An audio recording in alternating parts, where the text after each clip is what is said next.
7월 22일 화요일 하나님 말씀 에스겔 3장 16절부터 27절입니다. 함께 교독하겠습니다.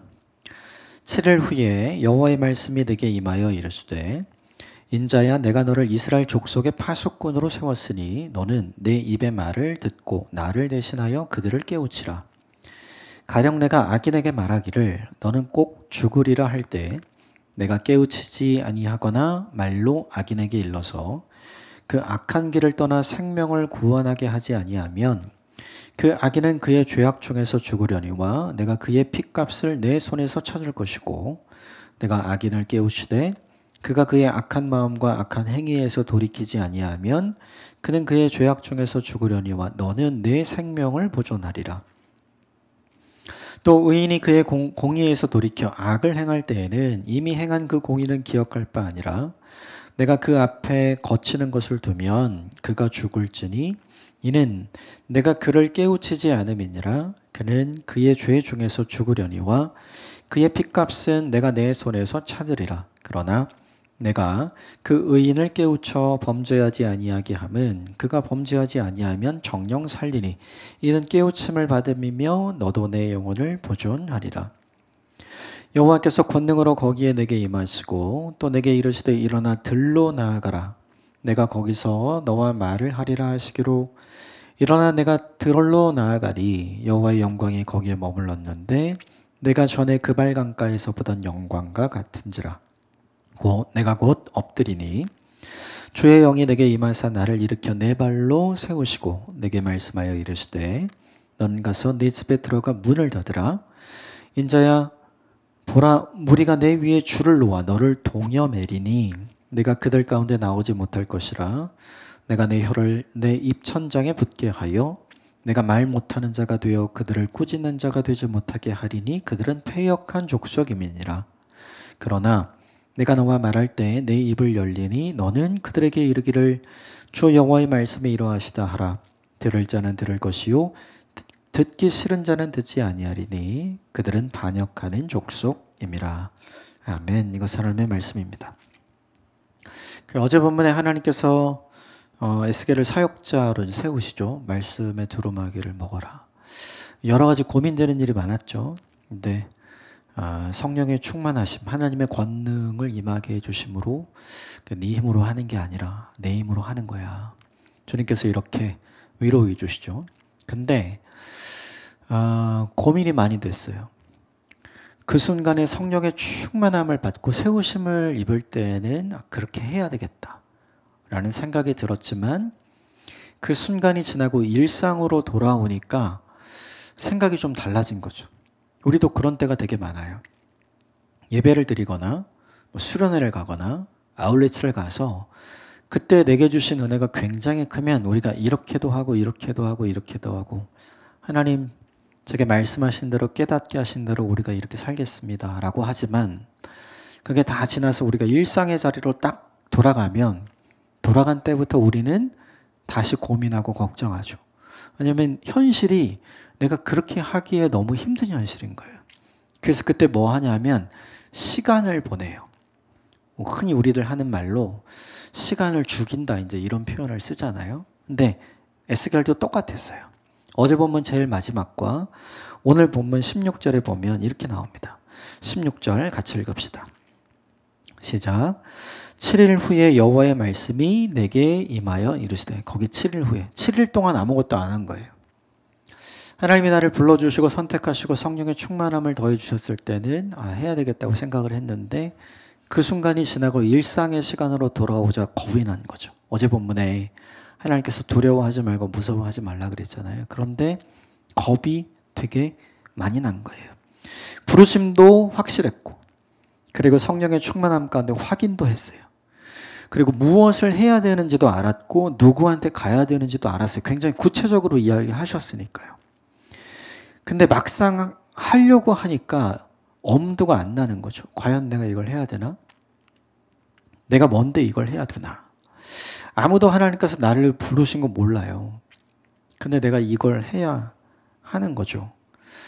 이런 현실적인 측면을 고려하다 보면 우리는 머뭇거리게 되고 주저하게 되죠. 이게 뭐냐면 시간은 결코 우리 편이 될 수 없다는 걸 보여주는 거예요. 그때는 순종할 수 있고 그때는 내가 감당할 수 있을 것 같지만 시간이 조금만 지나게 되면 그게 다 달라지는 거죠. 여러분 이게 되게 중요해요. 그래서 7일 동안이나 시간을 보내요. 우리도 그런 경험 많죠. 뭐 하겠습니다라고 해놓고 다음날 아침 되면 생각이 바뀌고 또 점심 되면 완전히 바뀌고 저녁이 되면 잊어버리죠. 우리랑 에스겔이랑 별로 다르지 않아요. 근데 중요한 건 그 7일 동안 하나님이 기다립니다. 그리고 다시 말씀하세요. 이게 되게 중요한 거예요. 하나님께서 기다려주시고 하나님께서 다시 말씀하시는 분이구나. 머뭇거린다고 화내거나 빨리 하지 않는다고 우리를 야단치거나 책망하거나 이런 분이 아니라는 거죠. 이 하나님의 성품이 우리랑 참 대비되죠. 우리가 에스겔의 처지와 같은 경우에는 우리는 에스겔과 같이 하는데 우리가 뭔가를 하게 하고 기다리는 위치에서 보면 왜 빨리빨리 안 하냐고 막 우리 분노하고 화내고 책망하잖아요. 그러니까 하나님과 우리랑 얼마나 다른지를 이 본문이 우리에게 보여주는 거죠. 순종하려고 할 때 시간은 결코 우리 편이 아니에요. 근데 그래도 괜찮아요. 그 시간을 통해서 다시 배우는 게 있죠. 17절 같이 읽을까요? 17절 시작. 인자야 내가 너를 이스라엘 족속의 파수꾼으로 세웠으니 너는 내 입의 말을 듣고 나를 대신하여 그들을 깨우치라. 재확인시켜주는 거죠. 내가 너를 세웠고 너는 나 대신 그들에게 말해야 돼. 파수꾼이 망보는 사람이잖아요. 망보는 사람이 해야 되는 제일 중요한 일은 위험이 생기면 어떻게 돼요? 빨리 알리는 일. 그게 제일 중요하잖아요. 그러니까 하나님께서 에스겔에게 원하시는 거는 지금 위험하니 내가 너에게 알려주는 거를 그들에게 알리는 사명, 그것이 네가 해야 될 일이다. 그러면서 이렇게 얘기해요. 18절부터 19절까지 아니 20절까지 쭉 보면 18절부터 21절까지의 내용을 보면 네가 만약에 알렸는데 그들이 순종하지 않으면 그들의 책임이다. 그런데 네가 알리지 않고 그들이 돌이키지 않았을 때에는 그건 그들의 책임이 아니라 너의 책임이다. 이렇게 이야기를 하죠. 그게 18절부터 21절까지의 내용이에요. 우리 18절부터 19절 두 절만 같이 읽어보겠습니다. 시작. 가령 내가 악인에게 말하기를 너는 꼭 죽으리라 할 때 내가 깨우치지 아니하거나 말로 악인에게 일러서 그의 악한 길을 떠나 생명을 구원하게 하지 아니하면 그 악인은 그의 죄악 중에서 죽으려니와 내가 그의 핏값을 내 손에서 찾을 것이고 내가 악인을 깨우치되 그가 그의 악한 마음과 악한 행위에서 돌이키지 아니하면 그는 그의 죄악 중에서 죽으려니와 너는 내 생명을 보존하리라. 너의 역할은 사이렌이야. 사이렌이 울렸는데 피하지 않고 적절하게 행동해야 될 걸 하지 않으면 그가 책임이다. 그런데 넌 사이렌을 울리지 않으면 모두 다 너의 책임이야. 지금 이렇게 이야기하고 계시는 거죠. 7일 동안 두려워서 무서워서 주저하면서 미루고 하지 못했던 에스겔에게 하나님께서 이 말씀을 하시는 거예요. 네가 꼭 해야 한다. 이런 말씀이시잖아요. 근데 생각해 볼 게 있죠. 우리는 그렇게 하기 싫어하고 그렇게 주저하면 어떻게 해요? 아 그래 그럼 이거 하지 마. 넌 다른 거 해. 다른 사람 이렇게 하죠. 근데 오늘 본문에 하나님은 다른 사람이 없어요. 그러니까 이 본문이 우리에게 보여주는 게 뭐냐 하면 하나님은 대타가 없는 거예요. 운동 경기를 하다 보면 대체 선수를 많이 만들어요. 본 게임에 뛰는 이제 본진 선수가 어려움이 생길 경우에 그를 바꿔서 대신할 역할을 하는 사람이 반드시 필요하잖아요. 근데 이 본문을 보면 에스겔을 대신해서 이스라엘 민족에게 가서 포로된 사람들에게 가서 하나님의 말씀을 하나님의 말씀으로 선포할 대타가 없는 거예요. 하나님은. 에스겔 한 사람, 이 사람을 선택하고 이 사람을 세우면서 네가 그 일을 해야 돼. 이렇게 이야기를 하는 거죠. 이게 되게 중요해요. 우리는 이걸 인정하고 받아들여야 돼요. 하나님은 우리 모두에게, 각자에게 내가 꼭 하기를 원하시고 내가 꼭 해주었으면 하는 영역의 일이 있어요. 거기엔 대타가 없습니다. 그 일은 내가 해야 되는 거예요. 내가 감당하고 내가 순종하고 내가 그 일의 통로가 되어야 하는 거죠. 우리는 그 앞에서 자꾸 시간을 끌어요. 에스겔처럼 7일을 보내는 거죠. 시간을 끌면서 우리가 하고 싶은 건 가만히 있으면 하나님 지나가시겠지? 다른 사람 세우시겠지? 이거 피할 수 있겠지? 우리는 이렇게 생각하는 거죠. 그러면서 복지부동하는 거예요. 그런데 하나님은 그렇지 않죠. 가만히 있는 에스겔에게 다시 찾아오십니다. 그리고 그 일은 네가 해야 돼. 네가 꼭 그 일을 감당해야 돼. 이렇게 얘기하죠. 이 본문에서 우리에게 주신 메시지가 또 하나 있다면 이거죠. 성도는 하고 싶은 일을 하면서 인생을 사는 게 아니에요. 성도는 하나님께서 우리에게, 대타가 없는 우리에게 맡겨주신 일을 하면서 사는 거예요. 근데 우린 이 사이에 갈등이 있어요. 하고 싶은 걸 하고 싶거든요.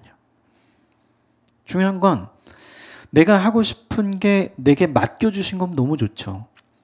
근데 대부분은 내가 해야 할, 내게 맡겨주신 일이 내가 하고 싶지 않은 일일 확률이 굉장히 높아요. 에스겔도 그랬죠. 무섭고 두려웠잖아요. 우린 다 재밌고 즐거운 일을 하고 싶어 하죠. 그런데 하나님 우리에게 떨리고 두렵고 무서운 일을 맡기시니까 그게 힘든 거예요. 그런데 하나님은 우리에게 뭐라고 말씀하시냐면 너 그 일을 해야 돼. 그러면 이 일이 하고 싶은 일을 포기하라는 말인가? 그렇지 않죠. 하고 싶은 일 해라. 하지만 내가 너에게 맡겨준 일을 먼저 해라. 우선순위의 문제거든요. 우리는 다 하나님 이거 내가 원하는 거 먼저 하고 이거 나중에 할게요. 우리는 다 이래요. 하나님 지금 내가 원하는 인생의 방향을 살다가 나중에 내가 섬기고 나중에 헌신할게요.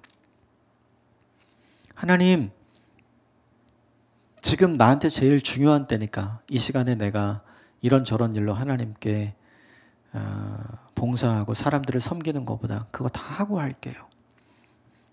누가 이런 얘기 제일 많이 합니까? 부모님들이 제일 많이 하죠. 네. 네 앞가림 먼저 하고 이거 해라. 맞는 말 같죠. 그런데 아니요. 생각을 해보면 우리가 하고 싶은 일은 언제든지 생겨요. 죽을 때까지 생깁니다. 근데 그걸 먼저 하면 내가 해야 되는 일을 하나도 못하게 되는 거죠. 나는 이 땅에서 좋을지 모르지만 주님 앞에 갔을 때 우리가 할 말은 없게 돼요. 하고 싶은 일을 하기 위해서 우리가 동시에 해야 할 일은 내게 맡겨주신 일을 하는 겁니다. 이 둘 사이를 선택하지 마세요. 이걸 할까 이거 할까 이걸 고민하지 마십시오. 둘 다 해야 됩니다. 하고 싶은 일도 해야 되고 맡겨주신 일도 해야 돼요. 중요한 건 맡겨주신 일을 먼저 하는 거죠. 하나님께서 이 본문을 통해 우리에게 들려주시고자 하는 메시지는 그거인 것 같아요. 하나님은 대타가 없어서 우리에게 그 일을 하시라는 겁니다. 우리도 하나님 아니면 도우심이 없다는 걸 알잖아요. 그래서 하나님 필요할 때 손 내밀잖아요. 하나님께. 지금 하나님은 누가 필요하면 에스겔이 필요한 거거든요. 그래서 하나님이 에스겔에게 손 내민 거예요. 우리는 이럴 때 그 하나님의 손을 거절하죠. 에스겔이 지금 그러고 있잖아요. 이걸 보면서 우리가 생각해야 될 건 내가 이렇게 하면 안 되겠구나 생각을 해야죠. 저 여러분의 인생에 하기를 원하는 일들 다 하셨으면 좋겠어요.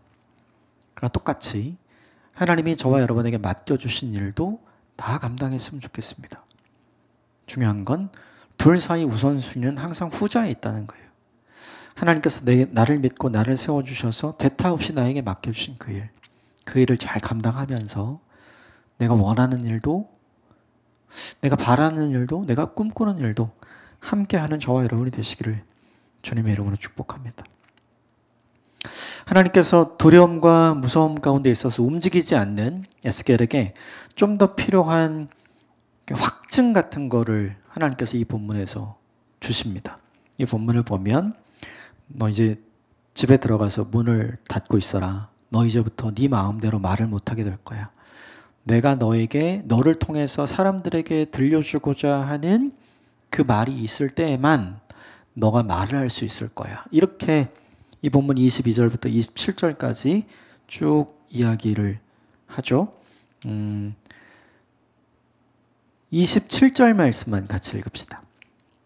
27절 시작. 그러나 내가 너와 말할 때 내 입을 열리니 너는 그들에게 이르기를 주 여호와의 말씀이 이러하시다 하라. 들을 자는 들을 것이요 듣기 싫은 자는 듣지 아니하리니 그들은 반역하는 족속임이니라. 에스겔은 원래 말하는 사람이었죠. 그런데 어느 순간 말을 못하게 돼요. 근데 특이하게 하나님이 그들에게 들려주시는 말씀을 선포할 때만 말을 할 수 있는 사람이 된다는 거죠. 이게 되게 중요해요. 내가 원할 때 말할 수 있는 사람이 아니라 하나님께서 말하는 것이 필요할 때 말하게 하시는 거. 자, 오늘 본문 17절에 에스겔을 하나님은 이스라엘을 위한 파수꾼으로 세웠다 이렇게 얘기했죠. 파수꾼은 나팔을 부는 사람이고 위험을 알리는 사람이잖아요. 그러면 이 파수꾼에게 제일 중요한 게 있어요. 시도 때도 없이 나팔 부르면 어떻게 됩니까? 사람들이 안 믿죠. 나팔을 불 때 진짜 위험하다고 알려야 될 때는 딱 한 번이에요. 진짜 필요한 그때. 진짜 그 일이 일어나는 그때. 자기 마음대로 불면 안 돼요. 진짜 필요한 순간에만 불어야죠. 오늘 파수꾼이 나팔을 불 때 자기 마음대로 나팔 부는 게 아니라 진짜 필요할 때 부는 것처럼 하나님께서 에스겔에게 네 마음대로 말하게 하는 게 아니라 진짜 하나님께서 필요한 말씀을 전하실 때에만 말을 하게 하겠다 이렇게 얘기하는 거예요. 그러니까 진짜 하나님께서 에스겔을 파수꾼으로 불러주신 것처럼 하나님께서 쓰시겠다 이렇게 얘기하는 거죠. 만약에 아무 때나 하나님 말씀이 이렇고 하나님 말씀이 이렇다 얘기하면 사람들은 어떻게 해요? 아무 때나 나팔 불면 그리고 아무 일도 일어나지 않으면 그 파수꾼 뭐 되는 거예요? 양치기 소년 되는 거잖아요. 그러니까 그렇게 되지 않기 위해서 하나님께서 이 파수꾼의 경고는 믿을 수 있는 거야. 이건 진짜야 라는 확신을 사람들에게 주시기 위해 에스겔에게 그렇게 하신다는 거죠. 근데 우리는 왜 이렇게 하실까를 곰곰이 생각해 봐야 돼요. 에스겔은 1장에서 봤듯이 그는 원래 제사장 가문의 출신이에요. 제사장 가문이니까 에스겔은 제사장의 역할을 해야 되는 사람이죠. 제사장의 역할을 하는 사람들은 하나님의 말씀을 선포하는 사람이 아니에요. 근데 그 하나님 역할을 선포하는 자기 메이저 주종의 역할이 있는 사람을 지금 하나님은 어떻게 쓰시는 거예요? 다르게 쓰시는 거잖아요. 대제사장이나 제사장 가문은 그 역할을 하는 거고 선지자는 하나님은 분명히 다 따로 세우셨었거든요. 그러면 지금 세워진 에스겔은 원래 이쪽 일을 해야 되는데 지금 이쪽 일을 하게 되는 거니까 사람들의 입장에서는 쟤 뭐야? 왜 저런 일을 해? 왜 자기 일도 아닌데 해? 왜 시키지 않은 일을 해? 사람들이 이렇게 생각할 수 있었겠죠. 그러니까 실질적으로 7일 동안 아무것도 순종하지 않고 움직이지 않았던 에스겔의 고민이 바로 여기 있었던 것 같아요. 하나님, 제가 움직이고 제가 말하면 하나님 이 말을 사람들이 하나님의 말씀으로 들어줄까요? 그렇지 않지 않습니까? 그래서 아무것도 말하지 않고 아무에게도 가지 않고 그냥 움직이지 않았던 거죠. 그런데 하나님께서 그 에스겔에게 지금 확신을 주는 거예요. 내가 너를 왜 사람들이 선지자로 인식할 수밖에 없는지 내가 너를 통해서 그걸 보여줄게. 너는 원래 말 잘하는 사람이잖니. 그런데 평소에는 너는 이제 말을 못하게 될 거야. 하나님의 말씀을 선포하고 하나님의 말씀을 이야기할 때만 너는 이제는 말할 수 있게 될 거야. 그런 사람들이 알게 되겠죠. 왜 평소에는 말 못하는가? 왜 말을 할 수 없는가? 지금은 왜 말을 하는가? 설명을 어떻게 해요? 글로 써서요. 당신 왜 말을 못합니까? 왜 이때는 얘기합니까? 하면 에스겔 뭐 할 수 있어요? 지금까지 자기에게 일어났다는 일을 글로 써서 보여줄 수 있죠. 그러면 그것이 뭐가 돼요? 사람들로 하여금 이 사람은 진짜 하나님의 말씀을 전하는 사람이구나 라고 사람들로 하여금 믿고 신뢰하고 따를 수 있게 만드는 방식이 되는 거죠. 여러분, 순종에는 현실적인 두려움이 생겨요. 진짜로. 그래서 머뭇거리게 돼요. 근데 오늘 본문은 너무 신기하죠. 하나님은 하나님의 방식으로 어떻게 순종해야 되는지, 그리고 그것에 대해 두려움을 가질 필요, 무서움을 가질 필요가 없다는 것을 하나님께서 보여주시죠. 사람은 쉽게 포기하는 것 같아요. 현실 때문에. 그런데 하나님은 포기가 없으시죠. 이게 저는 너무 좋아요. 에스겔을 고쳐서 사용하시는 하나님. 에스겔의 마음을 고치시고 생각을 고치시잖아요. 저와 여러분도 똑같은 것 같아요. 하나님이 능력 주시고 하나님의 힘으로 하는 거야. 내가 너를 사용할 거야. 그래도 우리 떨리고 두렵고 무섭고 하기 싫잖아요. 근데 그때 하나님이 어떻게 하시냐면 우리를 고쳐서 사용하시는 거죠. 이 하나님이 너무 좋아요.